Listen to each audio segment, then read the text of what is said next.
Hello everyone, and welcome to another episode of Real Film Talk. My name is Braunlich, and this show covers everything from movies to TV shows and editorials. It's been roughly a year since we started the show, and what better way to celebrate and to add to the second season than visit a familiar theme I did to kick off this program. It's time to go over the 2023 Academy Awards. I'm going to do something a little different than last year.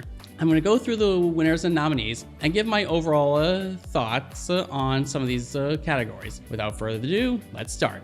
Further disclaimer, we should know that this is the first award show to not feature a slap on the stage. Yes, I know it's kind of a shock, but I still think this was a pretty entertaining award show. For Best Visual Effects, the award went to Avatar: The Way of Water. The other nominees being All Quiet on the Western Front, The Batman, Black Panther: Wakanda Forever, and Top Gun: Maverick. I've seen all of these, except for All Quiet on the Western Front, but I think I'm going to have to check it out. I would have been fine with any of these winning, but for me personally, Avatar really takes the cake. While the story isn't anything super exciting, I think it's safe to say that the visual effects for both the first and second Avatar movies were well ahead of their time. From the world building to the cinematography, it just made everything stand out. I especially liked the designs of the new characters in this sequel. In the category for Best Film Editing, the winner was Everything, Everywhere, All at Once, with the editing duties going to Mr. Paul Rogers. Rogers was also known for The Death of Dick Long, The Eric Andre Show, and You Cannot Kill David Arquette. The other nominees were The Banshees of Inisherin, Elvis, Tar, and Top Gun: Maverick. The only ones on this list I've seen were All at Once, Top Gun, and Elvis. I've got nothing but tremendous things to say about Everything, Everywhere, All at Once, and it most likely goes on my list of Best of 2022. The Oscar for Best Costume Design went to Black Panther: Wakanda Forever. The woman in charge of costume design, Ruth E. Carter, also worked on the first Black Panther movie, as well as Dolomite Is My Name and Coming to America, the sequel, not the original. The other nominees included Babylon, Elvis, Everything Everywhere All at Once, and Mrs. Harris Goes to Paris. I love the costumes in both Black Panther movies, and I would have liked either Wakanda Forever or Elvis to win, even though I did see the costumes for Everything Everywhere All at Once, and they really did stand out and were warranting at least a nomination. The award for Best Makeup and Hairstyling was awarded to The Whale, with the other nominees being All Quiet on the Western Front, The Batman, Black Panther: Wakanda Forever, and Elvis. This is probably one of the winners I have no complaint over. I thought The Whale was a marvelous movie, and the makeup they used on Brendan Fraser was pretty high tier, almost making the weight put on him look realistic. I also liked the makeup they used for the Penguin and the Batman. I almost didn't realize it was Colin Farrell playing him, even if you Google the cast. The makeup in Elvis and Black Panther was neat as well, but in terms of authenticity, then The Whale wins easily. Next category we have is for Best Cinematography. The winner ended up being All Quiet on the Western Front, with the other nominees being Bardo, False Chronicle of a Handful of Truth, Elvis, Empire of Light, and Tar.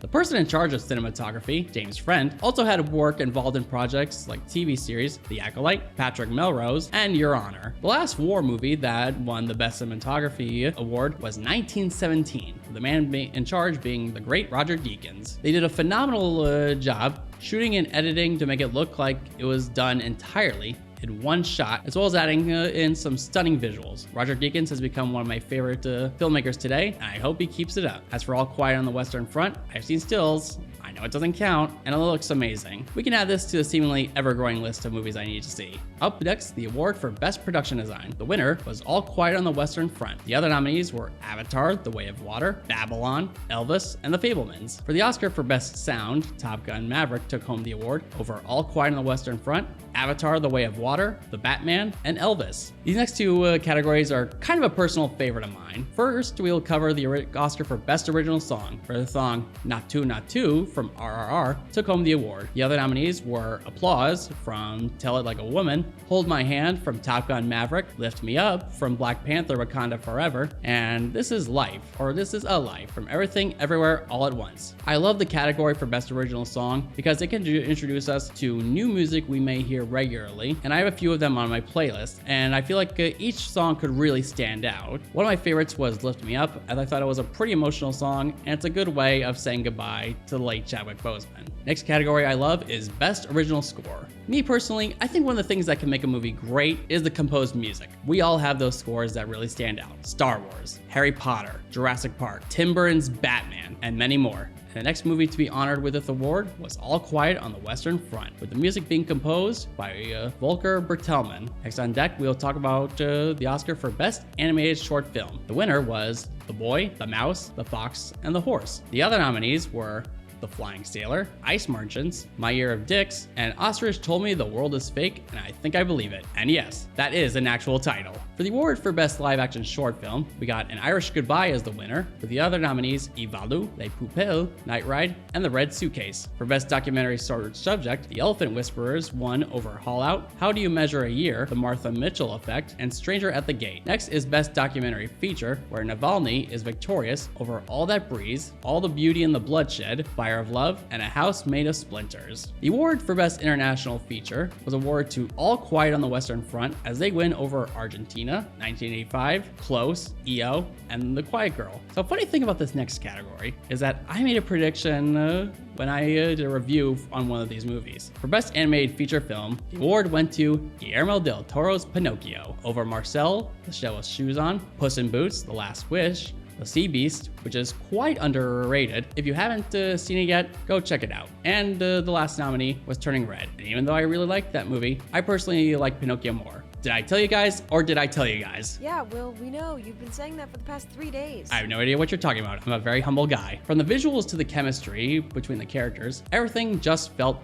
great. Next two awards, we'll do back-to-back. The awards for Best Adapted Screenplay and Best Original Screenplay. In Adapted Screenplay, the award was given to Women Talking, which was based on a novel written by Miriam Taves. It won over All Quiet on the Western Front, Glass Onion, A Knives Out Mystery, Living, and Top Gun Maverick. And for Original Screenplay, Everything Everywhere All at Once won once again, with the screenplay being written by directors Daniel Kwan and Daniel Scheinert. The other nominees included were The Banshees of Inisherin, The Fabelmans, Tar, and The Triangle of Sadness. Jamie Lee Curtis won her first Oscar for her role as Deirdre in Everything Everywhere All at Once. I'm happy for Jamie Lee Curtis and all that she's accomplished in her career, and I'm glad she got to win quite possibly one of the biggest honors an actor or actress can receive. She went up against Angela Bassett for Black Panther Wakanda Forever, Hung Chow for The Whale, Carrie Condon for The Banshees of Inisherin, and Stephanie Hsu also for Everything Everywhere All at Once. The Best Supporting Actor was Ke Huy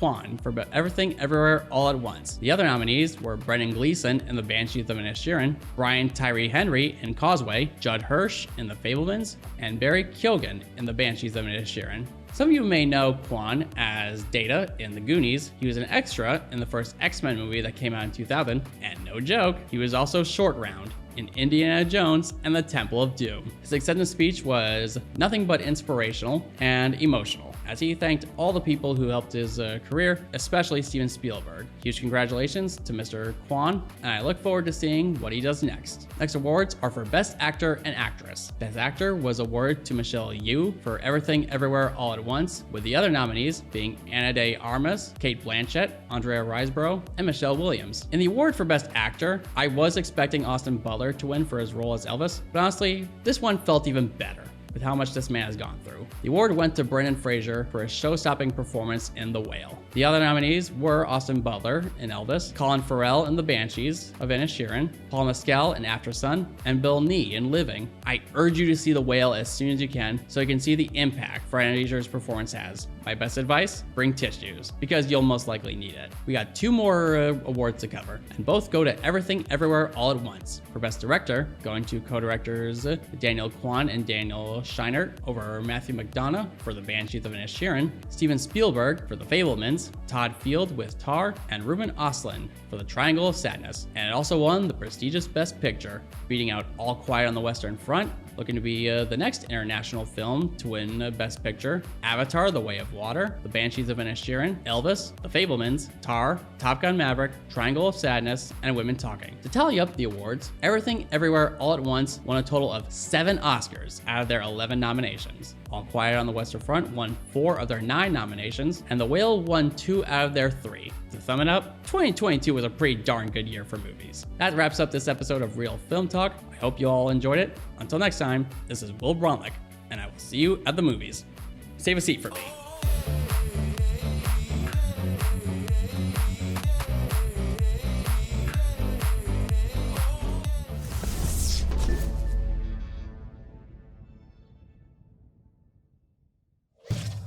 Funding for Simsbury Community Television is provided in part by contributions from viewers like you. Thank you.